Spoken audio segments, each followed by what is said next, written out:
Organisers of the event invited a handful of artists to work on the front wall of the building from Monday to Sunday, 18th of April.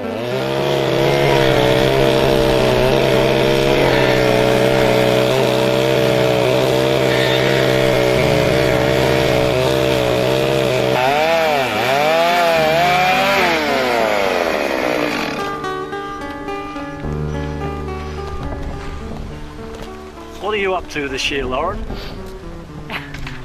Making a base for a stone sculpture. What sort of stone? Andesite, Taranaki andesite from New Plymouth. But I won't actually be here tomorrow. Although lying down, Kobe was busy sculpting a human form, using a process called Darjet, chicken wire frame coated with a mixture of clay tailings and paper, with some cement added just prior to the application.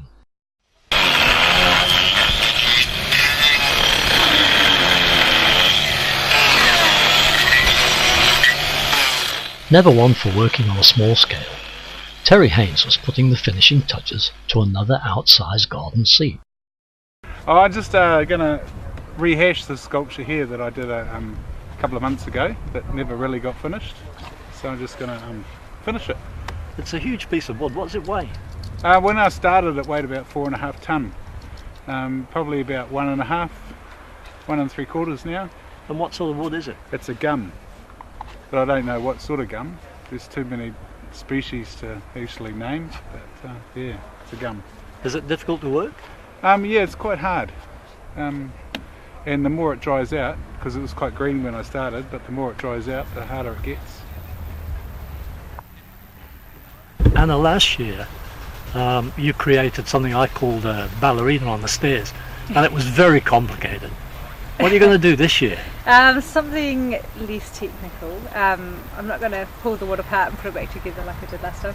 I'm just going to use a couple of logs and do something maybe more simplistic, figurative forms, and I'm generally working towards a solo show I've got coming up, so I've got some designs planned for that which I'm going to tackle, mostly figurative like I said.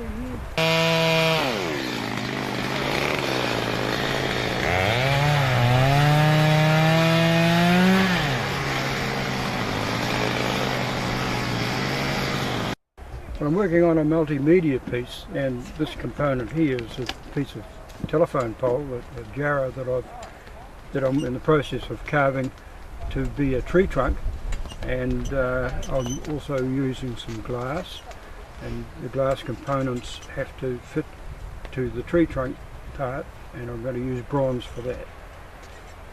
Have you got a finished idea? What's it going to look like when it's finished? Well, I have a concept drawing which is not very flash, just done with felt tip pens, but I've got this thing here that's going to be kind of like a mutant palm tree, a little bit nikau and a little bit banana palm, and who knows what the leaf's going to look like yet. I haven't made up my mind. It's one of those evolving pieces. And what sort of materials are involved in that? What we've got here is the jarrah post, and the green part is bronze, and the red and the orange are glass, cast glass. Special glass that's been imported from America, which changes colour during the firing. So this particular one was ruby red striker, and it comes out when you buy it, it's like clear window glass, and when you fire it correctly it will change colour to the intended colour, which in this case was ruby red. It needs a lot more polishing on it to bring the colour out, because I've sanded it and it's gone all dull, so you can't really see the true colour of it, but it really has come out to be the proper colour. The colour in it is really only visible when it's backlit, isn't it? Yes. Well, it won't be when it's polished. You'll see the colour, when it's fully polished you'll see the colour through it, because it'll be clear. You just see, it's just because it's got the dull finish on it now that it's the light's bouncing off it and not going through it. Sam, what are you doing here? I'm doing plaster sculpture this time, which is I use the plaster and the wire, chicken wire, for construction first, and then start to build up my idea, my sculpture. Normally we have to do carving or building, but this time will be just build up the material, which is the plaster. What's it made of? It's already made here from, if you look at here down at the bottom, or maybe also here in the middle of the tummy or the chest, it's made from the chicken wire as a construction to make the work very strong and durable, and then cover it and wrap it with the Haitian to fill all the gaps and make it also more stronger. And then you start to use the knife or the any of these scrubber to add the plaster step by step to build the whole body around and find out where is the high point and the low point, and also you can use the carving later to finalize the outline. Yes, this is the basic idea of using the plaster with the wires and chicken wire. So rather than carving, it's a sort of additional process. Yeah, that's like you need to build in this time, and also you still have to carve. Like once you find some area you are not happy with it or need some modification or change, you still can use the chisel like this, and you take it off and make another carving. Sometimes I found it much easier to add some more, and then later you could use the chisel to clean it and take it off. So you get a good surface, fine and neat and maybe smooth. Yeah. Now your job looks almost finished already. Yeah, because I already started from yesterday, in fact, because I haven't time this week, and I decided to finish all the construction, all the tidying for the wire and building the foundation of my work, and then I'll put my last touch, the finalize here in the lake house. Yeah.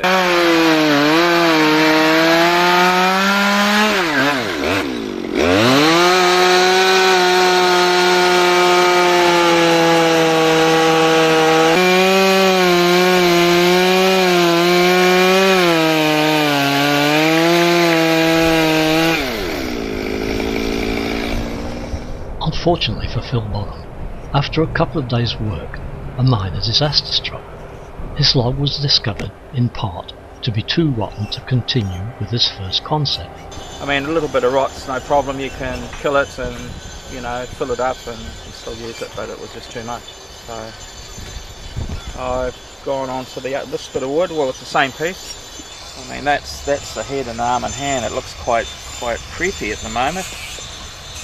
I think it looks a bit like a weeping angel or a crying or a thinking angel, but it may not even be an angel. We'll find out as it emerges. A couple of days passed, and Lauren's Taranaki anthracite sculpture had come out of hiding. And what, 2 weeks ago, had been a solid block of stone was now showing some beautiful form.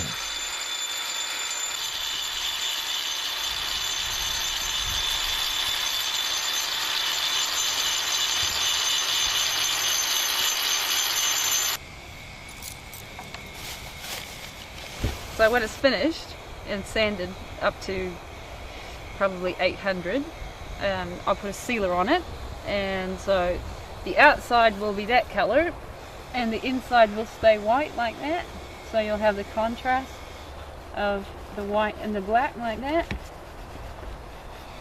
You see what I mean? So you have like a white interior and a black exterior. With the patience of Job, and on a third day, Ron was still sanding his top piece of crystal glass. I've just gone back to 400 grit to take out some scratches. So I've got another couple of grits to go through, and then I'll attempt to polish it. Anna was very busy too, still sanding her pieces for her forthcoming exhibition.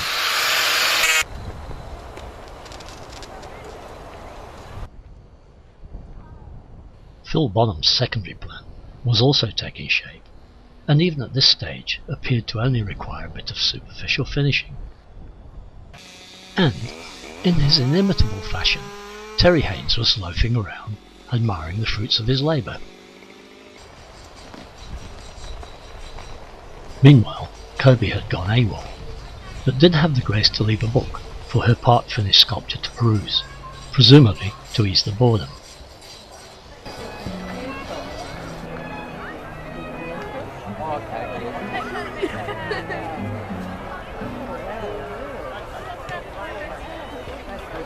Sunday, open day day, a great day to fly a kite, but not so good for sound recording. The lake house is sited in a very open area and vulnerable to the wind.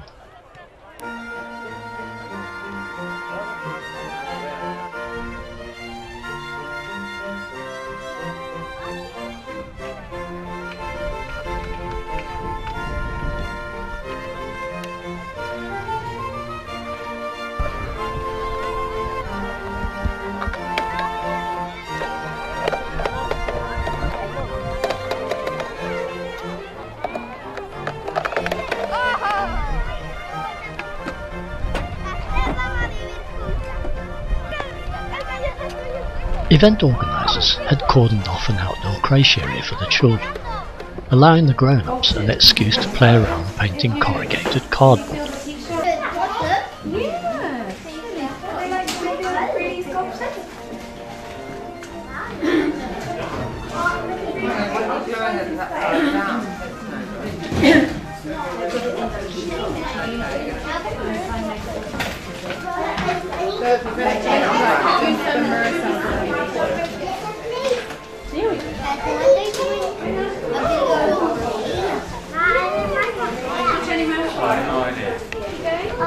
I can get some eyes, I can get Beautiful. Okay, so what are you going to do with those? You're going to glue the eyes on?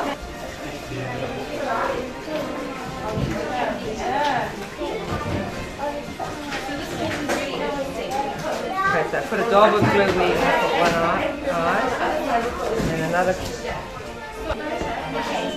if you go down, yeah, I'll show you how to make a flower.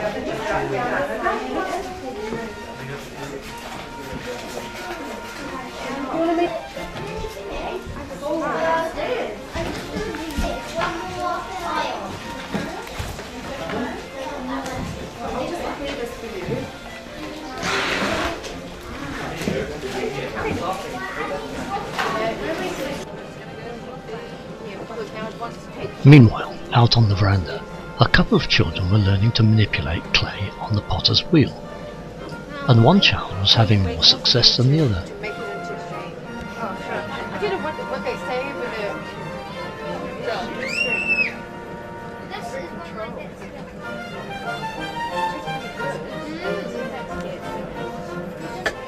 It's pretty good though.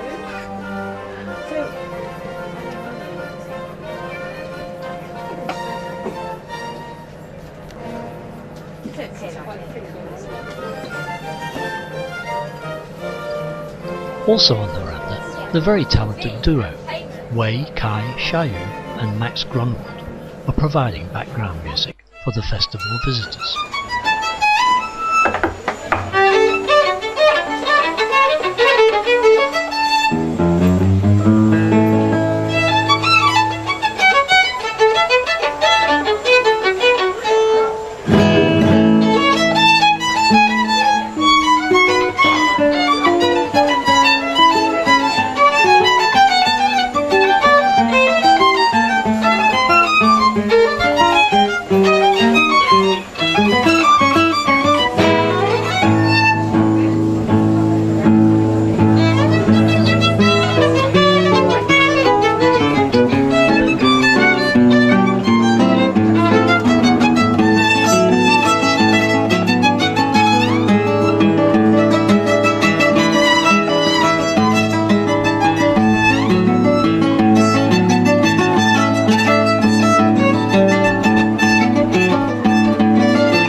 Amongst the variety of stalls at the festival, it was possible to purchase handmade silver jewellery.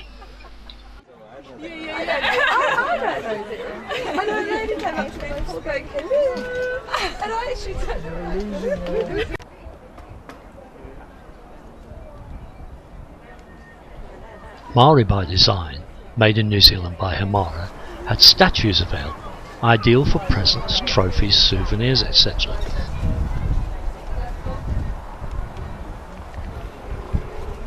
They were slip-cast clay ornaments with a Maori influence, and included a Maori flute, played here by Hamara himself.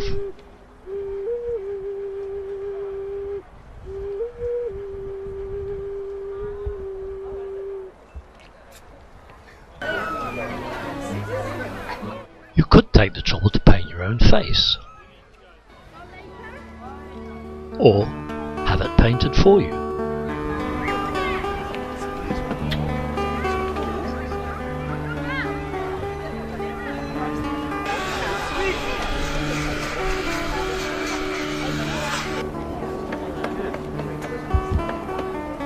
There was an opportunity to watch Brian Arveri at work. Brian is a master woodcarver with 35 years of experience, specialising in one-off designs and commissions. His carvings can personalise your home or badge, and he carves in macrocopper, kari, cedar, or any loved piece of wood supplied by the customer.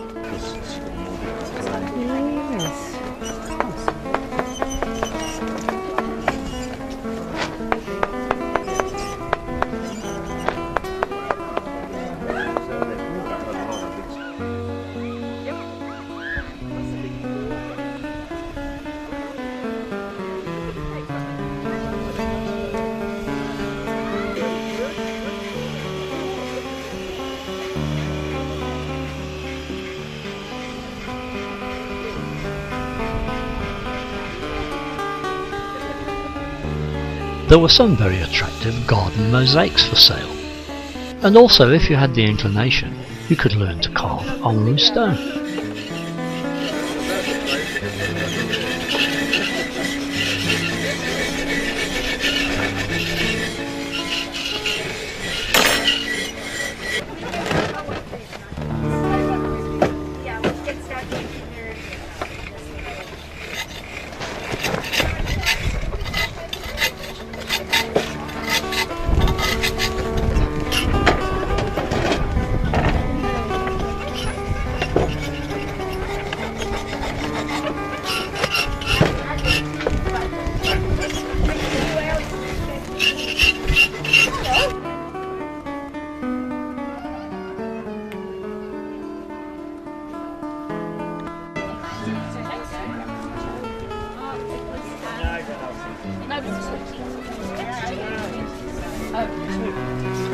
There was an extremely colourful display of papier-mâché flowers, and a demonstration by Liv Stewart, who sculpts in papier-mâché. They're newsprint torn into little shreds. This is a roll of newsprint, but you can use newsprint, ordinary newspaper, but you get dirty hands. And flour and water glue with a little bit of PVA just to strengthen it. And that's it. How do you colour them? I use an acrylic paint, a good artist acrylic for the nice colours.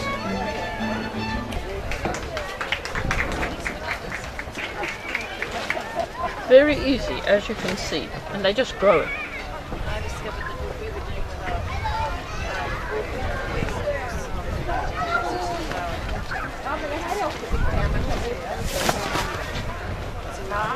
And it just gets bigger and bigger. It must be a bit frustrating in this wind then.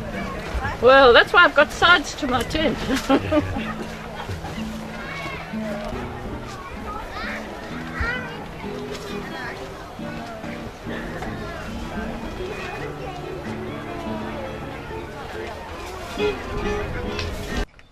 Over the past 6 days, Ron Reich has been sanding and polishing, and is still not entirely finished or satisfied.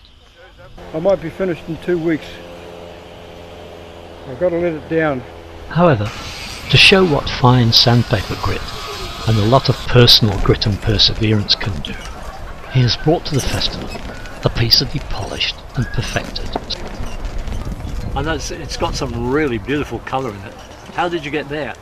That comes from gaffer glass. They manufacture it in that colour, and you have to be a little bit careful. It can go a bit darker if you leave it in the kiln for a very long time.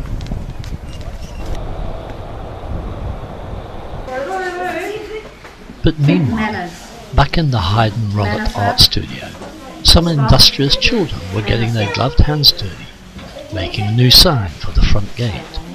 I mean, it's lovely. Yes, they are.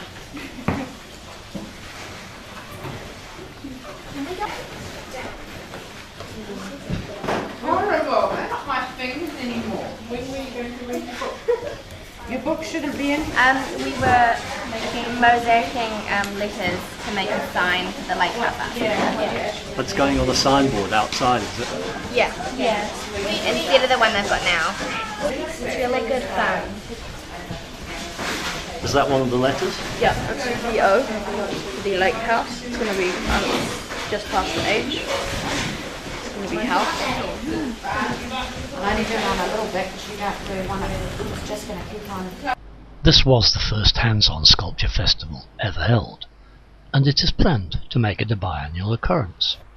So on your next visit, you could see a new sign at the gate,